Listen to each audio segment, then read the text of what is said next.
मंगल Dhillon channel एक ऐसा channel जो आपका जीवन बदल सकता है, जैसे अब तक बहुतों का जीवन बदल चुका है। मंगल ढिल्लोन चैनल। नमस्कार, आदाब, सत श्री अकाल।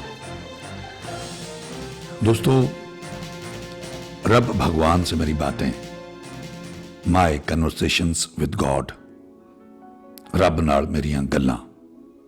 इस श्रृंखला में ये 33वां एपिसोड है। ये एपिसोड मेरे साथ घटा बनारस में। मैं जब फिल्में वगैरह करता था, सीरियल्स वगैरह करता था, यूपी में मैंने 10वीं तक पढ़ाई की है। तो वहाँ का जो माहौल है, वहाँ अगर आप जाएं तो जगह जगह शंकर जी के मंदिर मिलेंगे आपको, हनुमान जी के मंदिर मिलेंगे। ये दो मंदिर ज्यादा मिलते हैं।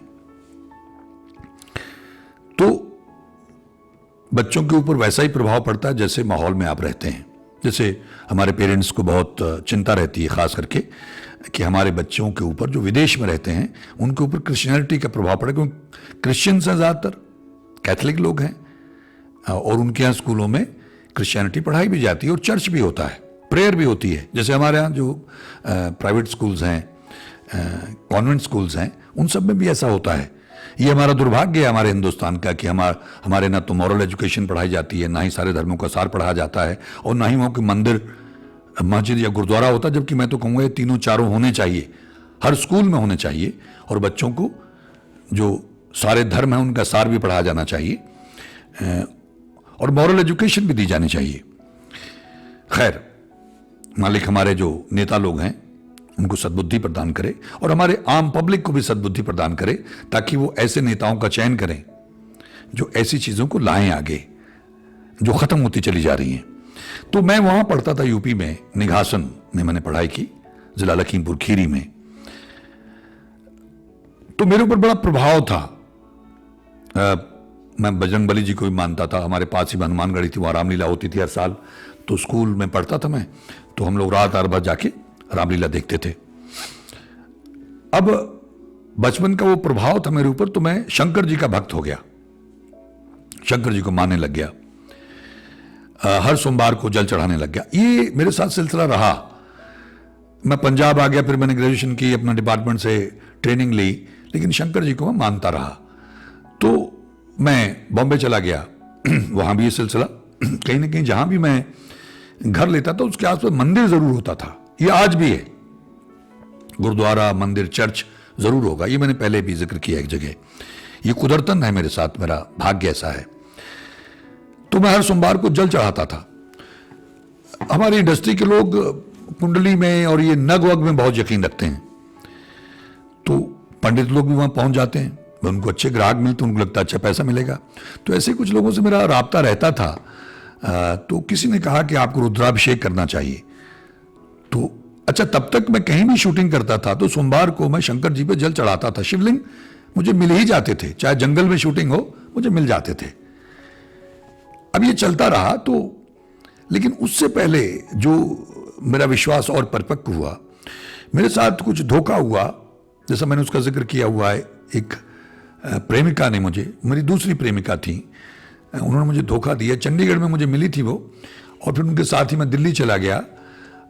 उन्होंने जब धोखा दिया तो इतना ज़्यादा मैं विचलित और बेचैन रहता था, मैं बयान नहीं कर सकता हूँ। जो लोग इससे गुजरे हैं, जिनको इश्क हुआ है और दिल टूटा है, धोखा मिला है, वो इसको समझ सकते हैं कि क्या हालत होती है आदमी की। ज़िंदगी का एंड दिखने लगता है, आत्महत्या को मन करता है। तो मेरे एक दोस्त डॉक्टर थे। अब देखिए, डॉक्टर वो भी मानते नहीं थे पहले भगवान को या इन चीज़ों को या एस्ट्रोलॉजी को। डॉक्टर आलोक मैनी, शायद मैंने उनका कहीं जिक्र किया है। तो उनको कहीं से किसी ने बताया, लाल किताब का कोई उपाय, कि तुम्हारी उम्र कम है और तुम एक काले कुत्ते को गुड़ वाली मीठी रोटी हर मंगलवार को खिलाया करो। तो उसने खिलाना शुरू कर दिया, और जितने समय में उसने बताया था तो वो कुत्ता अंधा हो गया, और फिर उस कुत्ते की डेथ हो गई। उसको यकीन हो गया कि ये क्या मामला है। तो उसने ये लाल किताब ढूंढी, पढ़ना शुरू कर दिया, स्टडी की, और बहुत पारंगत हो गया उसमें, लोगों को बताने लगा, प्रेडिक्शंस करने लग गया। तो एक बार मेरी उससे बात हुई, मैंने कहा यार मैं बहुत अपसेट हूँ, सुसाइडल हो जाता हूं कभी कभी, वो बहुत बेचैन हूं, एक जगह टिक के बैठ नहीं पाता हूं। तो उसने मुझे एक उपाय बताया उसी लाल किताब से, क्योंकि अब वो अध्ययन करने लग गया था, तो मैंने वो करना शुरू कर दिया। तो जब मैंने पूरा किया, मुश्किल था, उसने कहा ये बड़ा मुश्किल होगा, इसको करना, विघ्न आप पड़ेंगे, लेकिन मैंने कर लूंगा यार जैसे तैसे, मुझे शांति मिलनी चाहिए। मुझे बहुत शांति मिली। उसके बाद मैं जहां भी बैठ जाता था बैठे ही रहता था। पहले मैं टिक नहीं पाता था, तो मुझे और विश्वास हो गया शंकर जी पे। अब इसके बाद बॉम्बे चला गया। वो लंबा प्रोसेस था, स्ट्रगल थी, लेकिन मैं जल चढ़ाने का सिलसिला मैंने जारी रखा। जब पंडितों ने मुझे बताया कि आपको रुद्राभिषेक करना चाहिए, मेरी पत्नी, मेरी शादी हो गई थी तब, वो इन चीज़ों को नहीं मानती ज़्यादा, रिचुअलिज्म को और इन चीज़ों को, कर्मकांड को नहीं मानती हैं। उनका थोड़ा बहुत अपना विश्वास है, लेकिन ये इसमें यकीन नहीं रखती हैं। तो मैं उनको साथ में ले गया। पंडित ने कहा जी आपकी अर्धांगिनी है, इनको साथ आना चाहिए। तो हम लोग गए, तो केदारनाथ में हम लोगों ने रुद्राभिषेक किया। उसके बाद में जब होटल में चले गए, तो रात को ही मेरी तबीयत इतनी ज़्यादा खराब हो गई, और दूसरे दिन इत्तेफाक से सोमवार था। इतवार को हमने ये सारी पूजा की, और सोमवार दूसरे दिन था। तो रात में मेरी इतनी बुरी हालत हो गई, दस्त लग गए मुझे, कि सुबह तक इतना मैं कमज़ोर हो गया कि मैं उठने को भी लाचार था। आप हैरान होंगे। तो पंडितों ने कहा कि आपकी पत्नी अर्धांगिनी है, तो काशी विश्वनाथ में वही जाके जल चढ़ा दें, बड़ा शुभ होता है। तो मैंने पत्नी को रिक्वेस्ट की, हालांकि वो परेशान थी, लेकिन मैंने कहा मेरे लिए चलिए। वो पंडित उनको लेके चले गए। तो उधर हमारी फ्लाइट थी उस दिन वापस बॉम्बे की, दिल्ली होके आती थी। तो वो चले गए, मैं लेटा हुआ हूं। अब मैंने लेटे लेटे भोलेनाथ से बात करनी शुरू की और शिकायतें करनी शुरू की कि मुझे मजा नहीं है, मैं आपसे नाराज हूं। मैं कहीं भी होता था दुनिया में, कहीं भी शूटिंग होती थी, हर सोमवार को जल चढ़ाता था, और आज मैं आपकी नगरी में आया हूं, और कल मैंने रुद्राभिषेक किया है, और आपने मेरी ये हालत कर दी रात भर में कि मैं उठने को लाचार हूं, मंदिर नहीं जा सकता हूं, क्योंकि वहां बहुत पैदल चलना पड़ता, पतली पतली गलियां, ऐसा पंडितों ने मुझे बताया था, और मैं नहा नहीं पाया हूं। इतनी बुरी हालत कर दी आपने मेरी। तो ऐसे में उनको उलाहने देने लग गया। मेरे अपने वो शब्द मुझे याद नहीं है, लेकिन काफी गुस्से में। तो बैठे बैठे चारपाई पे लेटा हुआ था, तो उठा बैठा मैं, मुझे एक विचार आया कि ये जो कल पूजा की थी उसमें से कुछ केले पड़े हुए थे, तो इसमें से केला खा ले। हालांकि कुछ भी मेरे अंदर टिकता नहीं था, इतनी बुरी हालत थी मेरी, तो मैं डरता था कुछ भी खाने से। दवाइयां हुई, मैंने लोगों से कहा था कि दवाई कुछ लेनी पड़ेगी, और कोई दवाई काम नहीं कर रही थी। मैंने वो केला खाया, पता नहीं कहां से मेरे अंदर एनर्जी आई, जान सी आ गई, ऊर्जा आ गई, और मैं जल्दी से उठ के नहा लिया, तैयार हो गया। जब पत्नी लौट के आई, वो बड़ी अपसेट थी कि तुम कैसी कैसी जगह मुझे भेज देते हो, क्योंकि वहां जब जाते हैं तो जैसे गुरुद्वारों के सामने एक चवच्चा बना होता है, पानी होता है, उसमें पाँव धो के जाते हैं अपने। वहाँ ऐसा नहीं था, वहाँ पानी छोड़ा हुआ था। तो जब भक्त जाते हैं अंदर जल चढ़ाने के लिए, तो पानी ऐसे बहता रहता, तो उसमें पाँव धोते हुए अंदर जाते, तो उनकी पैंट वैंट गीली हो गई, और भीड़ बहुत ही, सोमवार का दिन था, इसलिए वो बहुत अपसेट थी, अंदर धक्का मुक्की थी। तो वो बड़ा मतलब कोसने लगी आंखें मुझे। मैंने कहा कि भाई ऐसा है, आई एम सॉरी, मैंने तुमको भेजा, लेकिन मैं तो जल खुद चढ़ाने जाऊंगा। तो उन लोगों ने कहा तुम्हारी फ्लाइट मिस हो जाएगी। मैंने कहा ये तो शंकर जी की प्रॉब्लम है। तो पत्नी के साथ मैंने तय किया, वो कह लगी जब तुमने मुझे भेज दिया अब तुम्हें क्या जरूरत है। मैंने कहा नहीं, अब शंकर जी से मैंने प्रार्थना की है, मैं ठीक महसूस कर रहा हूं। तो पंडितों ने कहा कि वहां रिक्शा भी नहीं जाता है, आपको पैदल चलना पड़ेगा, और बहुत काफी लंबा चलना पड़ता, पतली पतली गलियां हैं वहां। मैंने कहा जो भी हो, मैं तो जल चढ़ाऊंगा ना, आपकी फ्लाइट मिस होगी। मैंने कहा शंकर जी की प्रॉब्लम है, ऐसा करो आप लोग, मैंने वाइफ से कहा, कुछ दोस्त और साथ में थे, मैंने कहा आप लोग गाड़ी लें, सामान बांधें और एयरपोर्ट पहुंचे, हम लोग यहां से काशी विश्वनाथ जाते हैं, जल चढ़ा के आएंगे। चलिए, मैं एक पंडित जी को लेके वहां चला गया, और उन लोगों से कहा कि वो आप सामान लेके एयरपोर्ट जाएं। तो लोग एयरपोर्ट के लिए रवाना हो गए। हम लोग गए ऑटो रिक्शा से, फिर रिक्शा पकड़ा, और फिर रिक्शे ने उतार दिया, तो हम पैदल चले। और वो चलते चलते चलते हम पहुंचे काशी विश्वनाथ। जो लोग वहां गए उनको मालूम होगा, अब तो शायद गलियां उतनी तंग नहीं रही, काफी तोड़फोड़ की गई वहां, लेकिन पहले बहुत तंग थी। ये बहुत पुरानी बात है, मेरे ख्याल इसको 30 साल हो गए होंगे। जैसे वहां पहुंचे तो जल लिया बाहर से हमने, उसमें थोड़ा दूध डाल के देते हैं, मिट्टी के बर्तन में दिया हमको। तो जैसे ही हमने वो लेके अंदर मंदिर में दाखिल हुए, मंदिर के प्रांगण में, तो वहां आरती शुरू हो गई। तो जो पंडित जी मेरे साथ गए थे उन्होंने कहा कि लो भाई अब तो आपकी फ्लाइट गई। मैंने क्यों? कहने लगे ये जब तक आरती खत्म नहीं होगी तब तक आप अंदर नहीं जा सकते। और भीड़ देखिए। तो हम जो एंट्रेंस थी प्रांगण की वहीं खड़े हो गए क्योंकि भीड़ थी, पूरा भरा हुआ था। मैंने कहा ये शंकर जी की प्रॉब्लम है, मेरी नहीं है, मैं तो जल चढ़ा के जाऊंगा। तो आप यकीन मानिए वहां खड़ा हुआ ओम नमः शिवाय जैसे सब लोग करते हैं, मैं भी कर रहा था। तो मैं खड़ा हूं तो जो आदमी, मेरे लोग पीछे भक्तजन खड़े थे, मैंने उनको किसी को कुछ नहीं कहा। वो उसने जहां भी मैं खड़ा होता, जैसे खड़ा हूं पंडित मेरे साथ में है, तो वो पीछे देखते थे और कहते आइए आइए, तो मैं आगे आ गया। उसके बाद वहां खड़ा हुआ तो उसने पीछे आइए आइए, तो ऐसे करते करते आइए आइए, मैं जहां भी खड़ा हूं पीछे देखे आइए आइए, मैं किसी कुछ नहीं कह रहा था, बस आइए आइए होता चला गया। और आरती के दौरान जब तक आरती पूरी हुई, मैं बिल्कुल जहां से उन्होंने किवाड़ खोलने थे उसके सामने खड़ा था, यानी मैं पहला आदमी हो गया। यानी जो सबसे पहले आदमी खड़ा हुआ था, जब मैं उसके भी पीछे जाए खड़ा हुआ तो उसने भी कहा आइए आइए, तो मैं आगे हो गया, पंडित जी मेरे साथ में। अब हम वहां खड़े हैं और किवाड़ खुले अंदर से। जैसे किवाड़ खुले तो जो ब्राह्मण थे, पुजारी थे, उन्होंने कहा आइए। तो मुझे लगा कि भाई सबको ये कह रहे हैं आइए। अब क्योंकि आगे मैं था तो मैं आगे बढ़ा, वो पंडित मेरे साथ में। जब मैं आगे बढ़ा, अंदर पहुंचा, तो पंडितों ने, अच्छा वहां वाइब्रेशन बहुत थी, बड़ा इमोशनल सिचुएशन थी, रोंगटे आप पे खड़े हो जाते हैं, मेरे तो हुए। तो उन्होंने कहा जल चढ़ाइए और चरणामृत लीजिए, और मैंने चरणामृत लिया।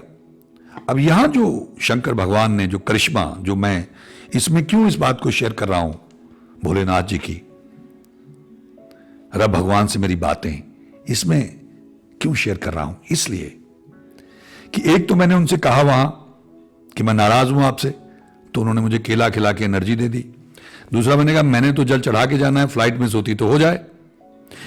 अब वहां असंभव स्थिति, उसमें किस तरह से भोलेनाथ मुझे आइए आइए करते हुए नंबर 1 पे ले गए।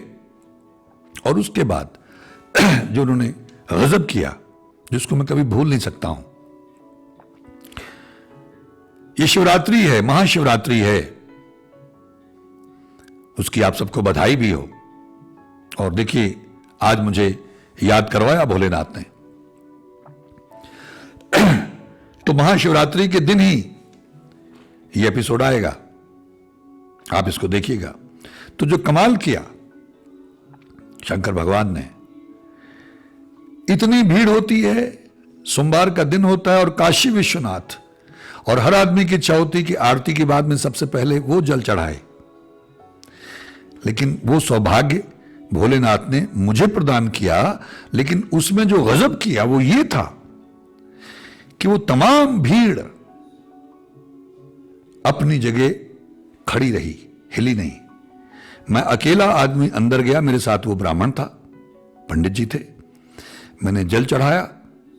ये कुछ सेकंड्स कह लीजिए, उसको आप 35-40 सेकंड, 45 सेकंड, 50 सेकंड, या हो सकता है 1 मिनट भी हो।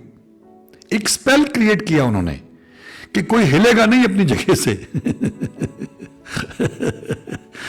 कोई सिक्योरिटी नहीं है, कोई रोक नहीं रहा है, लेकिन सब अपनी अपनी जगह सन्न खड़े हुए हैं। और मैं अकेला अंदर जाता हूं, जल चढ़ाता हूं और वो इमोशनल हो जाता हूं और चरणामृत जैसे लेता हूं तो एक बाढ़ लोगों की वो भीड़ टूट पड़ी अंदर, और मेरा वहां से निकलना मुश्किल हो गया। लगता था कपड़े फट जाएंगे। खींचातानी करते हुए बड़ी मुश्किल से मैं उस मंदिर के दूसरे किवाड़ से, दरवाजे से बाहर निकल पाया। और उन तमाम ब्राह्मणों ने, और वो जो पंडित मेरे साथ, उन्होंने बचपन उन्होंने यहीं गुजारा है, उन्होंने कहा कि हमने अपने जीवन में ये चमत्कार कभी नहीं देखा। वाकई आपका इनसे कोई बहुत गहरा रिश्ता है। जैसे हम कहते रहते थे कि भाई हम जाट लोग हैं, हमारा शंकर जी के साथ में जट जफ्फा है। जफ्फा मतलब गले लगाना होता है, जफ्फा डाल लेना, पकड़ लेना उनको, और जाट का जफ्फा है। तो जट जफ्फा भगवान के साथ, गुरु के साथ भोलेनाथ जी के साथ जट जफा है, मैं ये अक्सर कहता रहता था। तो जब वहां से निकले बड़ी मुश्किल से हम, तब उन्होंने सबने मुझे बताया कि हमने अपने जीवन में ये चमत्कार पहली बार देखा है। हमको यकीन हो गया कि आपका शंकर जी के साथ में कोई बहुत गहरा रिश्ता है, आप इनके परम भक्त हैं, ये आप पे प्रसन्न है। क्यों?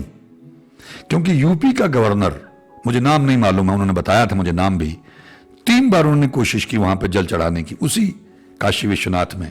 ये उन्होंने मुझे बताया पंडित जी ने। तो पहली बार आए तो कोई नंदी कहीं से आया, उन्होंने उसको पटक दिया तो चले गए। दूसरी बार आए, सिक्योरिटी का इंतजाम किया, फिर पटक दिया। तीसरी बार लगा कि यार बड़ी बदनामी हो रही है, तो पूरा जबरदस्त इंतजाम किया गया सिक्योरिटी का कि कोई बैल या कोई सांड वहां आ ना पाए। तो वो फिर आए, तो जब लगभग दरवाजे के आसपास पहुंच गए थे वो काशी विश्वनाथ के, पता नहीं कहां से एक नंदी आया, उन्होंने ऐसा उठा के उनको पटका कि उनकी कोई ये जो हड्डी है, पसली कोई उनकी टूट गई, रिब टूट गई उनकी। उसके बाद उन्होंने तय कर लिया कि भाई शंकर जी बहुत ही ज्यादा नाराज लगते हैं, अब नहीं जाऊंगा। तो मुझे कहने लगी ये ऐसी जगह है कि एक गवर्नर 3 बार आया और उसको उठा के फेंका गया, उसकी पसली तोड़ दी गई, और यहां आपको इस तरह सबको रोक के शंकर जी भगवान ने जल चढ़वाया है, चरणामृत दिया है। ये तो कमाल था। तो उसके बाद मैं, मतलब मेरा अहोभाग्य था, गदगद हो गया, भाविभोर हो गया, भोलेनाथ जी का धन्यवाद किया, नतमस्तक हुआ, जय भोलेनाथ, जय भोलेनाथ, हर हर महादेव, हर हर महादेव, ये कहता हुआ वहां से चला आया। इन कमाल की बात, फिर वहां से दौड़े जल्दी, टैक्सी पकड़ के पहुंचना है एयरपोर्ट कि फ्लाइट ना छूट जाए। और जब एयरपोर्ट पहुंचे तो पत्नी बैठी हुई थी, इंतजार कर रही थी। तो मैंने कहा फ्लाइट? कहने लगे फ्लाइट 1.5 घंटा लेट है। तो महाशिवरात्रि के इस मुबारक मौके पे आप सबको बहुत बहुत बधाई हो। महाशिवरात्रि की शुभकामनाएं। हर हर महादेव, जय भोलेनाथ। हमारे यहां हमारे पॉलिटिशियंस ने, हमारे धार्मिक लीडर्स ने जहर घोल दिया, बांट लिया हमको, किसके पीछे कितने लोग। अगर हमारे यहां सिखों में देश व बरमोहि है, शुभ कर्मंते कबहू न टरो, तो वहां भी हमारे लीडर्स ने इतना जहर घोल दिया हिंदू, सिख, मुसलमान, क्रिश्चियन के बीच में, जबकि जाना एक ही जगह है, रास्ते अलग अलग हैं, नाम अलग अलग हैं। हमारे गुरु ग्रंथ साहब में सभी धर्मों के महान संत भक्त बैठे हैं, विराजमान हैं। वहां अल्लाह भी है, वहां राम भी है, रहीम भी है, कान्हा, राघव, माधव सब हैं। लेकिन लड़ाई किस बात की है मेरी समझ में नहीं आता। ठीक है, सिखिज्म एक ऐसा धर्म है कि वो निचोड़ है, जो रूढ़वादिताएं थी, जो कर्मकांड थे, जो छुआछूत थी, जो भेदभाव थे, उन सबको निकाल के एक निराला धर्म गुरु नानक देव जी महाराज ने शुरू किया। और गुरु गोविंद सिंह जी महाराज ने तो शिखर पे आके खालसा उसका सृजन कर दिया, और 5 अपने प्यारों को अमृत छका के खुद उनसे छक लिया। सारी हदबंदियां तोड़ दी, सारे धर्म के भक्तों को अपने गले लगा लिया, सारी भाषाओं को अपने गले लगा लिया। गुरु ग्रंथ साहब में विराजमान है, 4 दरवाजे हैं, सारी मानवता का वहां स्वागत है, सब हदबंदे तोड़ दिए। लेकिन फिर भी पता नहीं क्यों, मैं, ठीक है, मैं गुरु नानक का अनुयायी हूं, मैं गुरु ग्रंथ साहब को मानता हूं, लेकिन गुरु ग्रंथ साहब का जो संदेश है वो तो किसी का अनादर नहीं करता है। वहां तो सबके लिए द्वार खुले हैं। तो जब यहां झगड़े होते हैं, बहस होती है, तो मैं कहता हूं कि भाई अगर सिख तरक्की करके उस लेवल पे पहुंच गए हैं और वो जो कमियां थी वो निकाल दी उन्होंने, सिखिज्म बना दिया, मैंने जो फिल्म बनाई, जब मैं प्रकाश गुरु ग्रंथ साहब बना रहा था, तो मेरे मन में ये सवाल आता था कि गुरु नानक देव जी को क्या जरूरत पड़ी हुई थी एक नया धर्म शुरू करने की, जब इतने सारे धर्म थे। ये बात मेरी समझ में आई। स्वामी राम तीर्थ दंडी सन्यासी, ऐसे ऐसे प्रकांड ज्ञाता, शास्त्रों के, पुराणों के, वेदों के, जब उनको उनके बारे में पढ़ा, उनका भी शेयर करूंगा आपसे कभी, तो उन्होंने कहा कि ये सर्वश्रेष्ठ धर्म है खालसा पंथ, और ये सर्वश्रेष्ठ धर्म ग्रंथ है गुरु ग्रंथ साहिब। और अपने अंतिम समय में जो उनका लास्ट फेज था उनके जीवन का, उन्हें दाढ़ी केस रख ली, पगड़ी बांधनी शुरू कर दी। वो कहने लगे मैं गुरु नानक का सिख हूं। तो मेरा बड़ा है उसका छोटा है, नहीं, ये बात मैं इसलिए कह रहा हूं क्योंकि यहां कुछ सज्जन लिखते रहते हैं, क्योंकि वो कहीं ना कहीं बटे हुए हैं। मैं इसमें कोई दो राय नहीं है कि मैं सिख धर्म को सर्वश्रेष्ठ मानता हूं, मैं ये दावे के साथ कह सकता हूं, और जो मेरी स्टडी है उसके आधार पे कह रहा हूं। लेकिन इसका मतलब ये नहीं है कि हम शंकर जी को ना माने, हम दूसरे भगवानों को, देवी देवताओं को ना माने, वो शक्तियां हैं। मेरे लिए तो ये वायु भी शक्ति है, वायु देव है, धरती माता है, और ये गुरु साहब ने ही कहा है, पवन गुरु, पानी पिता, माता तरत महत। कुछ लोग भूत प्रेतों को अगर हम सिख हम नहीं मानेंगे, तो भाई सुखमणि साहब में उनका जिक्र आता है कि ये सब हैं। तो जिन चीजों को गुरबाणी रिजेक्ट नहीं करती, गुरु ग्रंथ साहब रिजेक्ट नहीं करते हैं, उनको हमारे कुछ लोग वैसे ही पता नहीं क्यों दावे करते रहते हैं, झगड़े करते रहते हैं। तो इसलिए मुझे थोड़ा सा ये एक्सप्लेन करना पड़ा कि प्रोग्रेस करें, लेकिन इसका मतलब ये नहीं है कि आप शंकर जी का अनादर करें, देवी देवताओं का अनादर करें, पीरों का अनादर करें, नहीं। ये तो हमको गुरु ग्रंथ साहब सिखाते ही नहीं है। मैं अक्सर ये जिक्र करता हूं कि कई बार यहां बड़ी प्रॉब्लम्स आती हैं लोगों की, मेरे साथ तो तरह तरह के लोग जुड़े हुए हैं कि पीर बुद्धू शाह सिढौरे के पीर हैं, लेकिन उनके सामने मैंने सिख इतिहास पे स्टडी की है, खालसा फिल्म बनाई है, मुझे दूसरा कोई सिख नजर नहीं आता है जिसने अपने बेटे, अपने भाई और अपने तमाम मुरीद गुरु साहब के साथ बघाने की जंग में कुर्बान कर दिया हूं। तो कैसे दूर करोगे उनको अपने आप से? हमारे यहां महान सिख हैं, महान कुर्बानियां देने वाले सिख हैं, लेकिन गुरु गोविंद सिंह जी महाराज के साथ में अगर देखें तो पीर बुद्धू शाह, और मांगा क्या उनसे? एक कंगा जो अपने बालों में घुमा रहे थे और उसमें कुछ बाल थे, अब भी उनके परिवार के जो लोग हैं उनके पास है। तो हमारा ऐसा गहरा रिश्ता है। नबी खान, गनी खान कौन थे? शेर खान कौन थे? तो ये जो दरारें हैं, ये जो कट्टरता है, क्योंकि मैं अक्सर कहता रहता हूं कि सिखिज्म तो कट्टरता की वजह से वजूद में आया और हम कट्टर बनते जा रहे हैं। नहीं, कट्टर नहीं बनना है।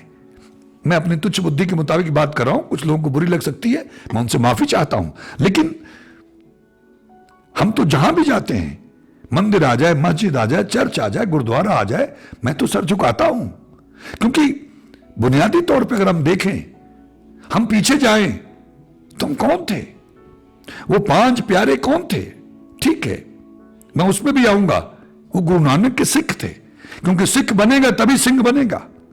सिख बने बगैर तुम सिंह या खालसा नहीं बन सकते। हमारे एक मित्र हैं पुनीत सर साहब, उन्होंने एक वीडियो बना के डाला था योगराज सिंह को जवाब देने के लिए। उन पे उनके कुछ इल्जामात थे, उसका मैं अलग से जवाब तैयार करूंगा। मैंने उनको तो भेज दिया था व्हाट्सएप पे, जब वो कह रहे थे कि ये सभी लोग तो हिंदू थे, तमाम उन्होंने नाम गिनवाए, वो 5 प्यारे भी हिंदू थे, ये भी हिंदू थे, सब हिंदू थे। तो मैंने उनसे कहा, उसका मैं जवाब दूंगा कि सज्जन ने देने का प्रयास भी किया है, नहीं, वो गुरु नानक के सिख थे। क्योंकि गुरु नानक के सिख तो मुसलमान भी थे, पठान भी थे, लामा भी थे, श्रीलंकन भी थे।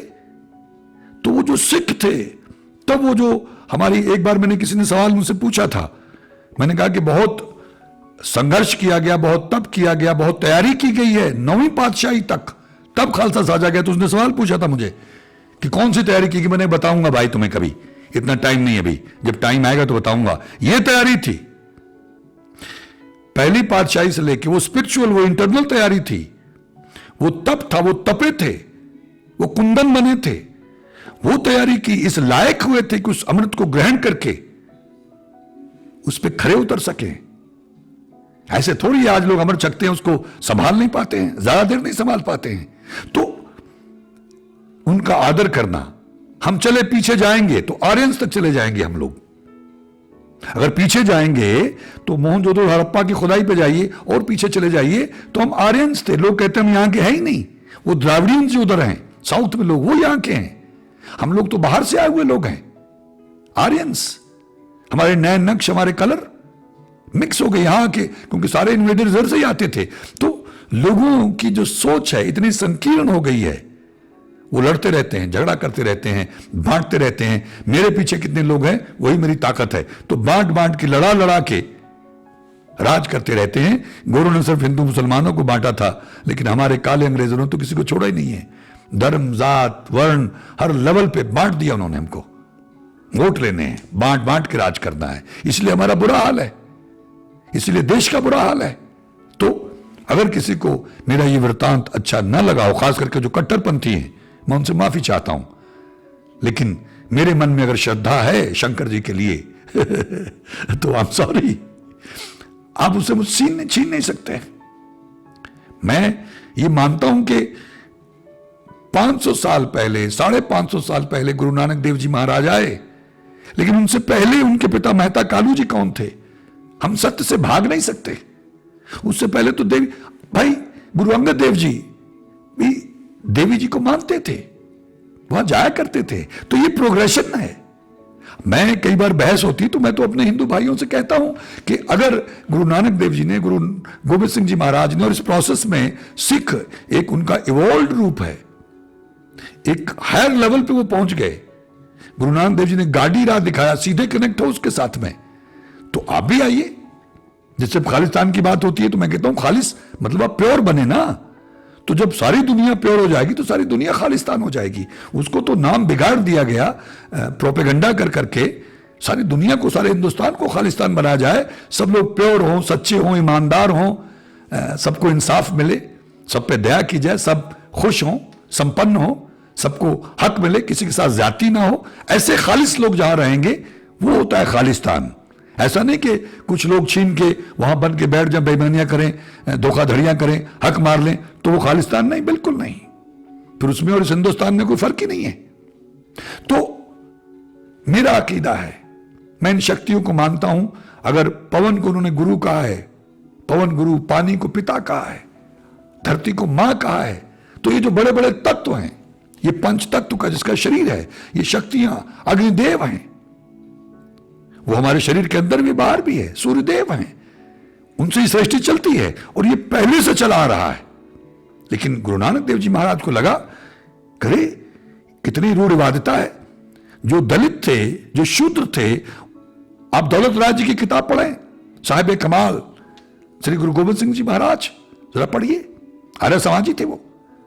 तो उसमें आपको मिलेगा कि कैसे वो, मैंने खालसा के शुरू में लिखा हुआ है, वो भी आप लोगों से शेयर करूंगा कि उन दलितों के गले में घंटियां बांध दी जाती थी कि कहीं गलती से वो किसी के सामने ना आ जाए और जो उच्च जाति का है उस पर उनकी छाया न पड़ जाए। इतना बुरा हाल था।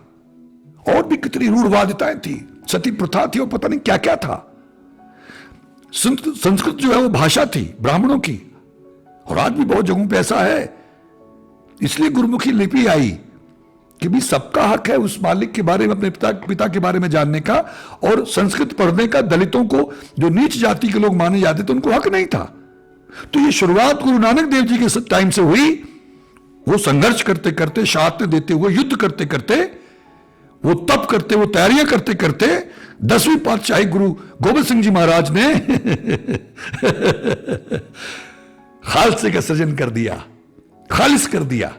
सबको बैठा के, कोई कहीं से, कोई बिदर से, कोई कहीं से, पंज प्यारे साज दिए। अलग अलग जातों के, धर्मों के लोग, उनको बराबर का दर्जा दे दिया, सरदारियां बख्श दी, खालिस बना दिया, पंज प्यारे थाप दिए, और फिर खुद उनसे, आप एक गुरचेला, खुद उनसे अमृत पान किया कि ऐसा नहीं है कि तुम लोग, ठीक है कि हम लोग उनके कहने पे चल नहीं पा रहे हैं, अभी भी भेदभाव है, गांव गांव जाइए देखिए। ये मजहबी उनको बोलते हैं, मजहबियों का वेड़ा है, ये उनका मोहल्ला है। उनके लिए कई तरह के नाम इस्तेमाल किए जाते हैं, उनके साथ ज्यादतियां की जाती हैं। तो हम गुरु कि कहने पे चले तो नहीं, हम कहते जरूर हैं लेकिन हम में खामियां हैं। तो मेरी करबद्ध प्रार्थना है कि ये मैंने इसलिए शेयर किया कि मुझे तो शंकर जी ने भी प्रमाण दिया, और जैसा मैंने कहा आप सबको, ये शंकर भगवान जी ने मुझे याद दिलाया, महाशिवरात्रि की बधाई हो, लाख लाख बधाई हो। तो ये सारी शक्तियां हैं और मैं ऐसे लोगों के संपर्क में हूं जिनको ये जवाब देती हैं। मैंने प्रेतात्माओं को इंटरव्यू करके, जिन्नातों को इंटरव्यू करके डाला हुआ है, वो एपिसोड्स आप देख लें। और वो क्या कहते हैं, जब मैंने उनसे पूछा कि भगवान और अल्लाह में क्या फर्क है, तो आप सुनिए उन्होंने क्या कहा कि भगवान और अल्लाह में कोई फर्क नहीं है। जब सालों मर के हमारी दुनिया में आओगे तब पता चलेगा कि अल्लाह और भगवान में क्या फर्क है। मैं जिन लोगों के संपर्क में आया और जिस तरह से वो शक्तियों से काम लेते हैं, मतलब उनके अंशों से काम लेते हैं, तो वहां भी पता लगा कि अरे यहां तो सब मामला एक है। सारे कहते हैं एक है, तो झगड़ा किस बात का है? अगर कोई धर्म के नाम पे आपको लड़ा रहा है, ठीक है, गुरु नानक देव जी ने कहा तू हिंदू है तो अच्छा हिंदू बन, मुसलमान है तो अच्छा मुसलमान बन। अमला बाजो दोनों रोएं, अच्छे कर्मों के बिना, अच्छे अमल के बिना दोनों को रोना पड़ेगा, पछताना पड़ेगा, सजा मिलेगी। तो तुम अच्छे क्रिश्चियन हो, अच्छे क्रिश्चियन बनो, अच्छे सिख बनो, खालसा बनो। तो हर आदमी तरक्की करना चाहता है जीवन में, तो मैं तो अपने हिंदू भाइयों से, मुसलमान भाइयों से भी कहता हूं कि आओ भाई, एलिवेट करो अपने आप को, प्रमोशन करो अपने आप को, बनो खालसा। खालसा तो मुसलमान भी हो सकता है, हिंदू भी हो सकता है, क्रिश्चियन भी हो सकता है, और सिख तो हो ही सकता है, क्योंकि वो तो एक कदम और उठा चुका है, हिंदू से सिख बन गया और सिख बनने के बाद में फिर खालसा बना। तो सबको खालसा बनना चाहिए और इस धरती को खालिस्तान बनाना चाहिए, जहां खालिस लोग रहें, प्योर लोग रहें, सच्चे लोग रहें, बेईमान खत्म हो जाएं। ईश्वर ने चाहा तो समय निकट है वो, जब युग परिवर्तन होगा और जितने दुष्ट लोग हैं, धूर्त लोग हैं, बेईमान लोग हैं, कपटी लोग हैं, निर्दयी लोग हैं, पापी हैं, उनकी छटनी होगी, उनका सफाया होगा, तभी तो सतयुग की शुरुआत होगी। इसलिए बार बार मैं कहता रहता हूं कि जपा करो, सुना करो, नेक बनो, खालिस बनो, ताकि जब युग परिवर्तन हो तो आप उनकी कतार में ना खड़े किए जाओ। जो सफाई वाले हैं, जिनकी सफाई की जानी है, आप सतयुग देख सकें, तो उसके लिए आपको सतयुगी बनना होगा, नाम जप के, नेक बन के, दयालु बन के। और उसकी विधियां मैंने बार बार बताई हैं। मैं उम्मीद करता हूं कुछ मित्रों की बात पकड़ में आई और इसका अनुसरण करने का प्रयास करेंगे। आप सबका बहुत बहुत धन्यवाद। ईश्वर हम सबका भला करे। नमस्कार, जय हिंद, जय भारत। मंगल ढिल्लोन चैनल एक ऐसा चैनल जो आपका जीवन बदल सकता है, जैसे अब तक बहुतों का जीवन बदल चुका है। मंगल ढिल्लोन चैनल